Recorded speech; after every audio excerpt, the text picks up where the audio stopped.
Bonjour à tous et bienvenue sur boursicoté.com pour cette nouvelle analyse technique du CAC 40 en clôture. Et donc nous sommes toujours ici dans le suivi de cette dynamique consécutive ici à la cassure de cette résistance oblique qui a imprimé donc une grosse dynamique haussière qui a consolidé, qui revient ici sur cette zone de point haut significative, puisque au terme de cette séance, eh bien, le CAC 40 clôture à 5517,06, gagnant 0,52% avec presque 29 points gagnés par rapport au cours de clôture de la veille. Donc une dynamique qui se confirme, nous avions vu qu'il y avait qu'une faible consolidation sur les deux bougies précédentes, qui n'a même pas entamé ici le retracement des 23,6% de Fibonacci et qui a laissé intact ici le gap qui s'est ouvert lundi matin. Du point de vue des indicateurs, nous avons une configuration qui semble se confirmer à la hausse, puisque le RSI ici se stabilise mais remonte tout doucement vers sa zone de surachat.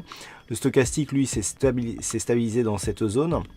Malgré tout, le MACD reste dans une dynamique plutôt baissière du point de vue de ses histogrammes et les volumes sont légèrement supérieurs à la moyenne pour cette séance qui reprend donc le chemin de la hausse. La volatilité baisse. Donc pour l'instant, du point de vue de la configuration technique, on est ici dans une continuité de consolidation horizontale, donc qui se fait entre 5478 et 5529 points.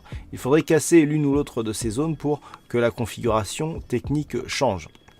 Alors avant d'aller plus loin dans l'analyse technique, je vous propose une vue hebdomadaire du marché, vu que nous sommes vendredi. Alors pour constater que par rapport ici à la dynamique haussière moyen terme, nous avons eu donc un double contact sur la zone de retracement 50-61,8. On est bienvenu ici chercher la moyenne mobile 20 exponentielle comme zone de support et on est en train de revenir ici sur les précédents points hauts significatifs que nous avions eu ici lors de cette dynamique et en direction de la bande de Bollinger supérieure. Donc on est d'un point de vue moyen terme dans un contexte qui reste haussier mais qu'il faudra confirmer par la rupture ici haussière des 5536 points. Du point de vue des indicateurs techniques, nous sommes dans une configuration toujours identique ici avec un RSI qui est toujours neutre. Le MACD qui s'était retourné à la hausse la semaine dernière continue à évoluer d'une manière haussière et sur cette semaine plutôt haussière, les volumes sont supérieurs à la moyenne.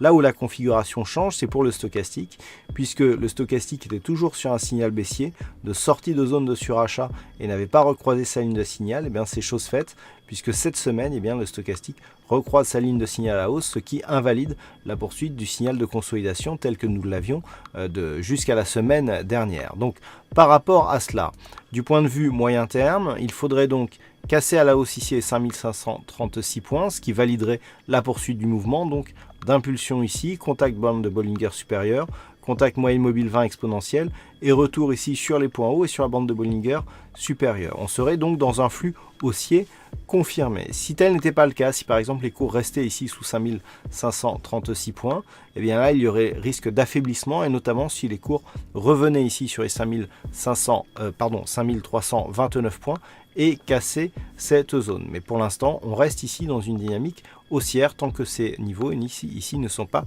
cassés à la baisse. Alors, si l'on revient sur la vue journalière, comment aborder cette séance lundi?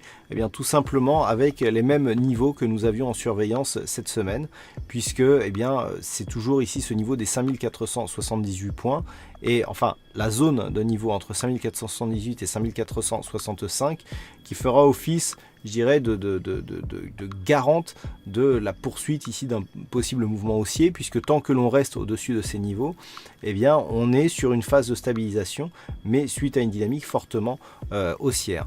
Nous avons pu remarquer que le gap donc ouvert en début de semaine, et c'était visible aussi sur la vue hebdomadaire, n'a pas du tout été comblé. Donc on a ici un signal de force qui correspond aussi à cette zone de support que je viens de décrire. Donc zone de support technique, retracement de Fibonacci à 23,6%, tant que l'on reste au niveau au-dessus de ces niveaux, eh bien, on est dans une dynamique donc d'attente, mais d'une dynamique haussière qui reste forte. Sur une rupture ici des 23,6, donc comme on l'avait vu précédemment, un retour est possible sur la zone des 5426 points, zone ici de résistance qui était une résistance majeure et retracement de Fibonacci. Sous ce niveau, eh bien, il commencerait à y avoir des signaux d'affaiblissement qui pourraient apparaître. Nous avons aussi la moyenne mobile 20 exponentielle qui, dans le cadre d'un retour ici sur ces niveaux, pourrait agir en tant que support. Par contre, si les cours venaient à casser ici la zone des 5529.3, eh bien, il y aurait validation et inscription d'un nouveau plus haut significatif, ce qui validerait la possible poursuite du mouvement haussier. Voilà donc ce que nous pouvons dire sur cette analyse technique du CAC 40 en clôture. Alors aujourd'hui il y avait un fixing, c'est Sarah qui gagne sur cette session, bravo à toi Sarah.